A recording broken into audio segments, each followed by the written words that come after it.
Hello, welcome back to Signs and Wonders. In a previous video, I said I would talk a bit more about Raziel because Raziel deserves quite a lot of space, I think, and not so many people have got the idea about who Raziel might be. So I associate Raziel with the planet Uranus. And Uranus is a challenging kind of character in astrology. He's sometimes associated with Prometheus, who steals the fire from the gods.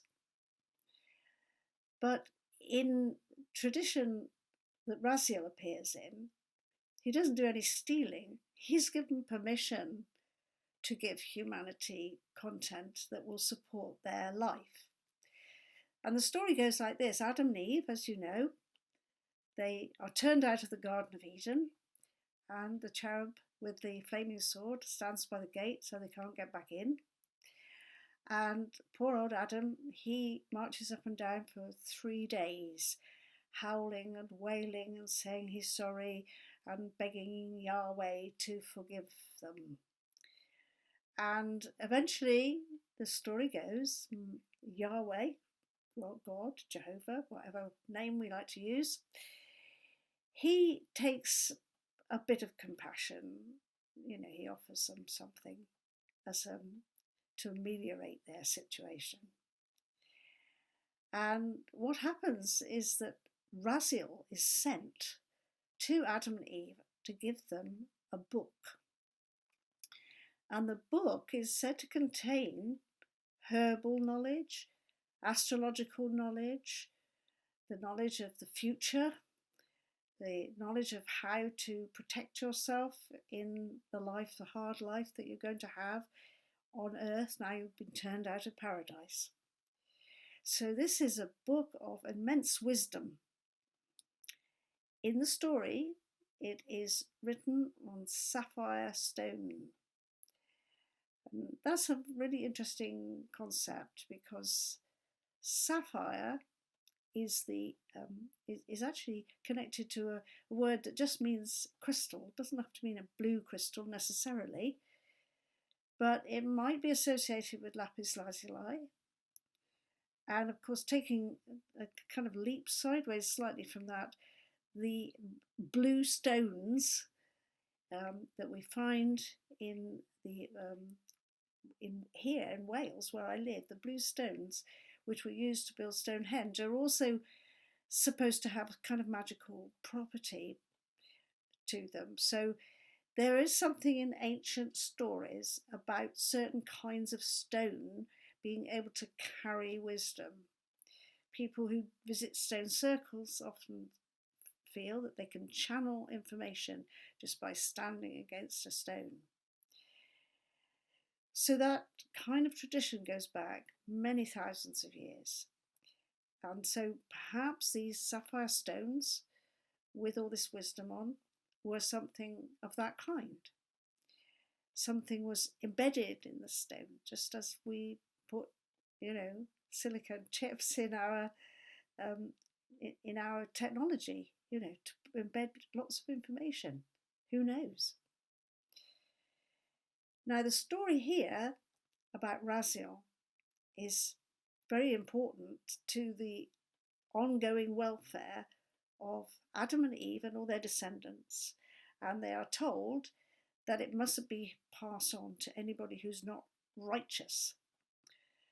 What righteous means, of course, is another debatable topic, because righteousness to them, when these stories were written, meant having faith in the one God, in Yahweh, and honouring that God and not following any other gods.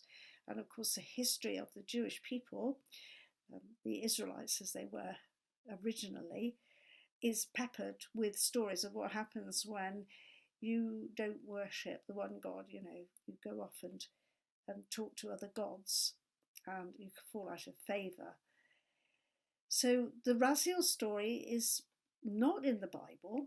It's in what we call the Midrash. It's kind of almost like a folk story, I suppose you could say, but it's very well embedded in Jewish mystical tradition. And this book was said to have been passed down through the patriarchs and through the kings. King Solomon was supposed to have had it. And we don't know in what form it was handed down, certainly just like the Ark of the Covenant. Nobody knows where the Book of Raziel is on the sacred stones.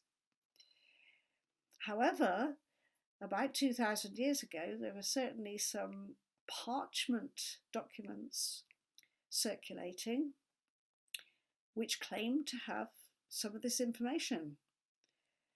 So those hand-scribed parchment documents were purported to be the Book of Raziel in writing and, to be circulated with ordinary people. Nobody ever said where the original had gone. And then much later, in the 1700s, the Book of Raziel was put into print and people could purchase it.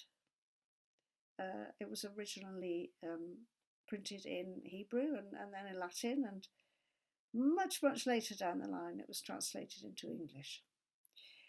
And I understand that it's regarded as such a magical document that tiny little versions of it are made in Hebrew, and Israeli soldiers carry them with them, rather like Christian soldiers in the World Wars probably carried a tiny little copy of the Lord's Prayer or the Bible.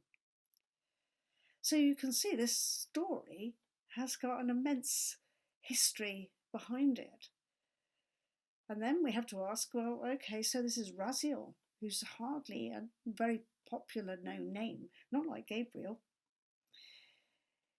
Now, Raziel's name actually means keeper of the secrets. I've probably told you that before.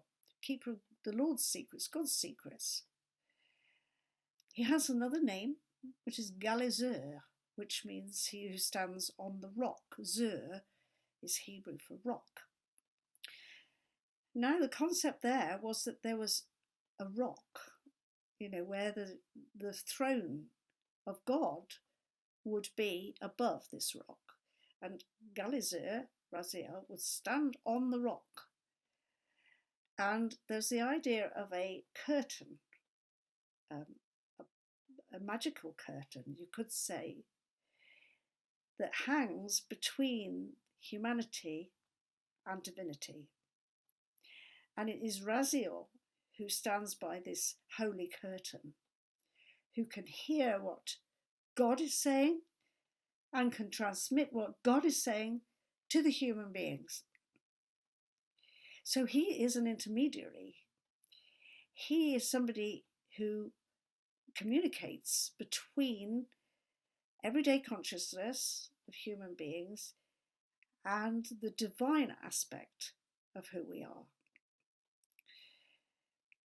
So when we think of it from an inner psychological or psychic or spiritual perspective, we can say that we each have the capacity to communicate with the divine if we put ourselves into that space, which is the equivalent of the holy curtain. And I think the holy curtain is like a kind of dream space, a liminal space between everyday waking consciousness and higher consciousness. And so it is that experience that people can have when they have a sense of sudden illumination, suddenly realizing something. Is come out of the blue is another expression, and not surprisingly. Or a light bulb moment, a eureka moment. That's what Raziel brings.